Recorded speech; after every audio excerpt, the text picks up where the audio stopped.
Maria Simma rivela: nonostante le loro sofferenze, le anime del purgatorio non vorrebbero mai tornare a vivere nelle tenebre di questa terra. Salve a tutti carissima, oggi torno a parlarvi di Maria Simma, ehm, la quale è stata una mistica austriaca vissuta nel secolo scorso e morta nel 2004. Maria Simma apparteneva ad una famiglia numerosa e molto povera.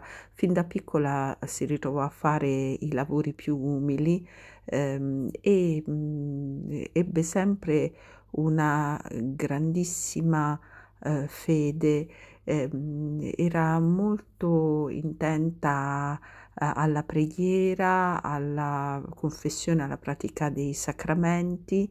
Fin da piccola, crebbe con un amore, immenso, verso tutto ciò che riguardava, i Sacri Cuori di Gesù e Maria e la fede in generale.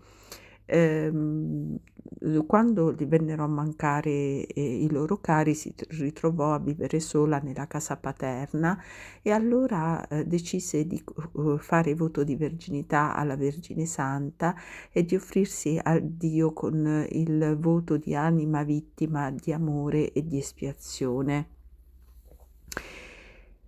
Ecco che, nel 1940 sino alla sua morte avvenuta nel 2004, iniziarono ad apparirle le anime dei defunti ininterrottamente, al fine di essere liberate dalle sofferenze del purgatorio in modo da poter andare, in paradiso.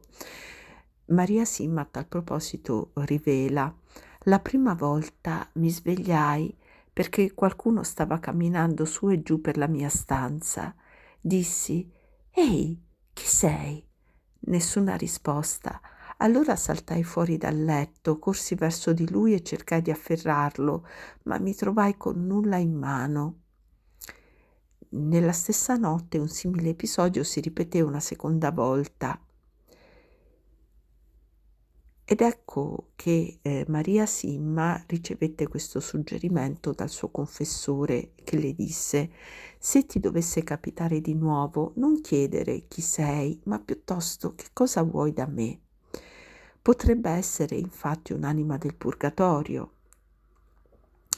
Ecco dunque che l'episodio si ripeté e, quest'anima, rispose: "L'uomo, che ero in vita fu molto peccatore, per quello ora mi trovo ad espiare tutti i miei peccati nel purgatorio.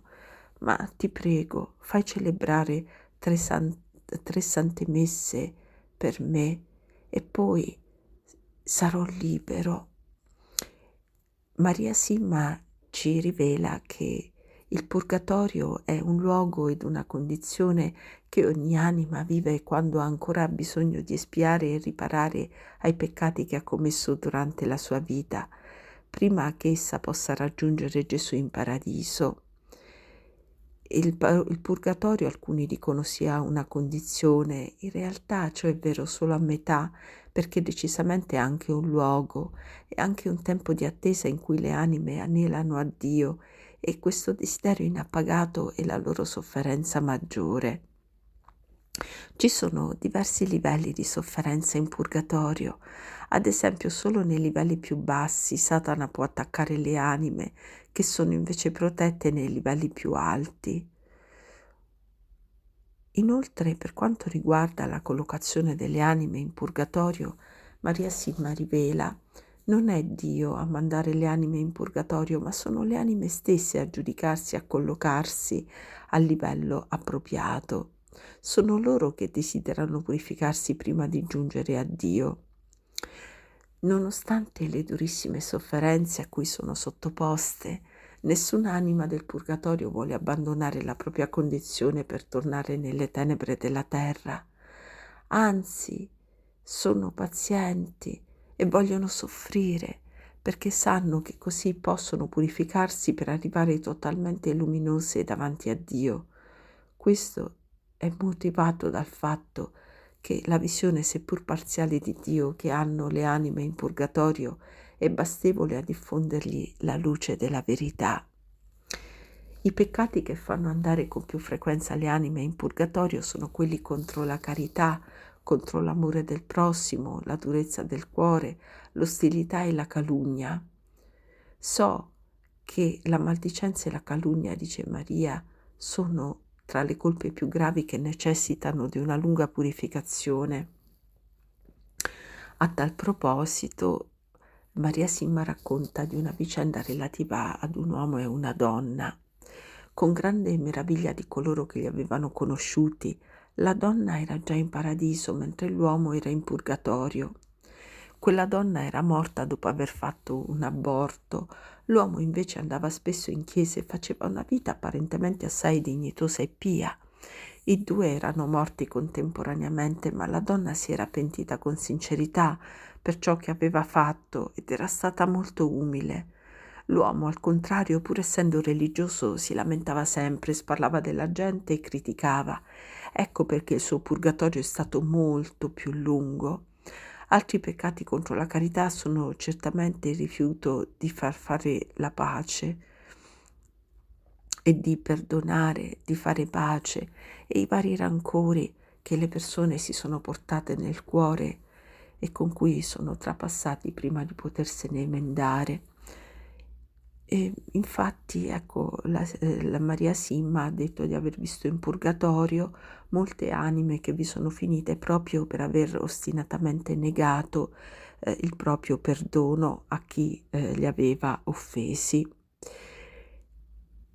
Il modo più efficace per facilitare la liberazione di un'anima dal purgatorio è la Santa Messa, perché è Cristo stesso che si offre per amore nostro, è l'offerta di Cristo a Dio stesso, è la più bella delle offerte. Ah, se noi in vita ci rendessimo conto del valore di una sola messa per l'eternità, le chiese sarebbero piene anche nei giorni feriali. Nell'ora della morte, le messe che avremo ascoltato saranno il nostro maggior tesoro. Esse hanno per noi più valore delle messe che sono celebrate per noi dopo la morte. Altri mezzi molto efficaci per aiutare le anime del purgatorio sono le offerte a Dio delle nostre sofferenze, quelle volontarie come il digiuno, le privazioni, e quelle involontarie come le malattie, le umiliazioni, i lutti e gli abbandoni. Ecco che alla luce di tutto ciò, le sofferenze e i sacrifici che la vita richiede a ciascuno di noi acquistano un significato straordinario. Se li accettiamo con umiltà, se li offriamo e li viviamo con pazienza, questi possono avere una potenza incredibile per aiutare i nostri cari defunti e tutte le anime sante, ma anche le anime in vita. Le sofferenze sono la prova più grande dell'amore di Dio e se si offrono bene possono guadagnare molte anime. La cosa più importante è quella di unire le nostre sofferenze a quella di Gesù e di deporle nelle mani della sua Santa Madre, che saprà come meglio utilizzarle. Quando la Madonna arriva in purgatorio, porta una ventata di aria fresca e tanta consolazione. Infatti è la stessa Madre di Dio che scende in purgatorio a liberare le anime ed è per questo che loro la chiamano Madre di Misericordia. Quindi una preghiera efficacissima per scontare il purgatorio è il rosario, recitato per i defunti, così anche le indulgenze, più in generale qualsiasi forma di preghiera a loro dedicata. Le anime del purgatorio non possono fare più nulla per se stesse, sono totalmente impotenti e se i vivi non pregano per loro, sono del tutto abbandonate. Perciò il nostro potere nei loro confronti è immenso.